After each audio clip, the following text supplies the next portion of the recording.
Bakunzi ba David TV nongeye kubasuhuza muri aka kanya aho muri hose mugira amahoro. Nukuri kandi nkuko twagiye tubibabwira twarababwiye ngo igihe kizashyika mwange kumva, ariko iminsi uko igendiza izagenda ibereka aho ibintu biva naho bijya. Kubw'ibyo rero nkaba narababwiye nti hariho umugambi mubi wo gutegura genocide igomba gukorerwa abo mu burengerazuba bw'u Rwanda n'abagomba gukorerwa genocide mu burengerazuba bw'u Rwanda. Ibyo byose narabibabwiye. Niba noneho ibyo byose twarabibabwiye, none hakaba hari byinshi biri kugenda bisuma mu matwi. Abanyarwanda bamwe bakaba barimo guhunga, ikibuga cy'indege kikaba cyafunzwe cyangwa se kiri hafi gufungwa. Mutekereza iki? Ni ukugira ngo abantu badacika. Niya genocide nababwiye nyine iri gutegurwa. Niba iri gutegurwa se mwibwiye ko ari umuyobozi uzabacika? Niba iri gutegurwa se mwibwiye ko ari umuturage ufite ubushobozi uzabacika? Ibi byose twarabibabwiye bavandimwe. Kubibabwira rero ntabwo ari ukubanga, ahubwo twarabibabwiye kugira ngo mwibusanye. None ubu amakuru dufite nuko n'imipaka nayo igiye gufungwa. None se n'umupaka wa Uganda ugiye gufungwa, indege zikaba zamaze zigiye guhagarikwa.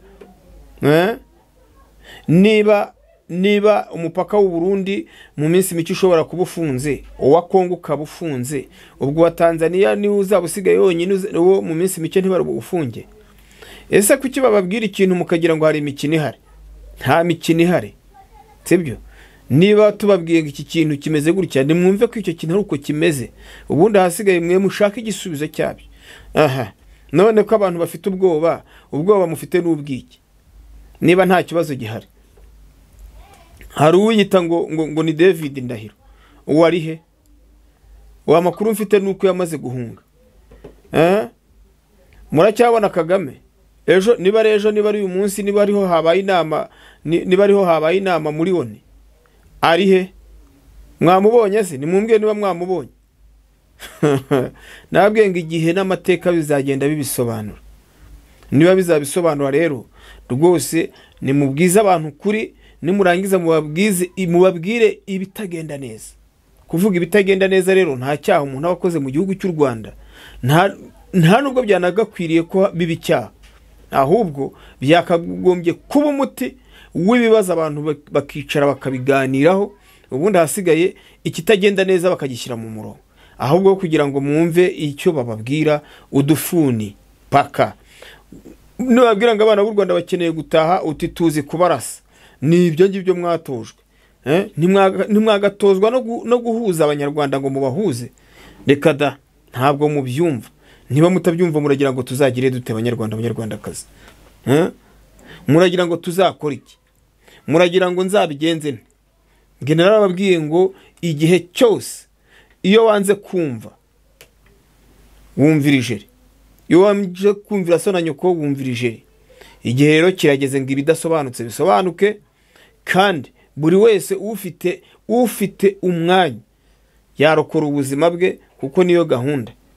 Nge nababwiye ngo harinda gukorwa genocide, kandi koko nutabona arabibona, n'umwana wo mu nda azabibona, nutabyumva azabyumva, nutumva n'amatwi ye ibihe bizabimwereka. Ndizera ko mu minsi mike muri bubone igikurikira. Gusa icyo turasaba ngo ibiba bibe, abasigara basigare. Nge rero nkaba mbashimiye ku mwanya wanyu mwamufashe mukaza gutega David amatwi. Ni byiza, ni by'agaciro, kandi rwose pe murabo kubaho. Nge rero igihe n'igihe cyacyo, nababwiye ngo igihe n'igihe cyacyo. Ndongera ndababwira ngo nzabaseka ibyo mwangaga bibagezeho, kandi burya ntandura ivugira ubusa. Igihe rero niba kigeze, nimugitega amatwi cyangwa mugitega amaso cyangwa mugitega ibitugu. Icyo mushaka mukora icyo ngicyo kibakwiriye.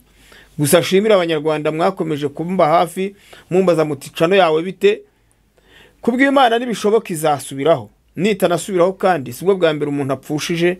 N'umwana w'imyaka 20 uramupfusha arangije segonderi, waramurihiye amafaranga ukamurihira bikagenda neza, ariko ku munsi wa nyuma cyangwa ku munota wa nyuma ageze igihe cyo gutangira gukora ngo nawe ngo yiteze imbere, ukajya kubona ukabona umwana arapfuye. Ibyo byose rero tugomba gushima mu bibi no mu byiza, tugashima nicyo Nyagasani avuga, sibyo? Ariko noneho twamagane FPR n'ingabo zayo n'ibibi byayo byose. Murakoze rero, Imana y'amahoro ibaho umugisha, mugira amahoro.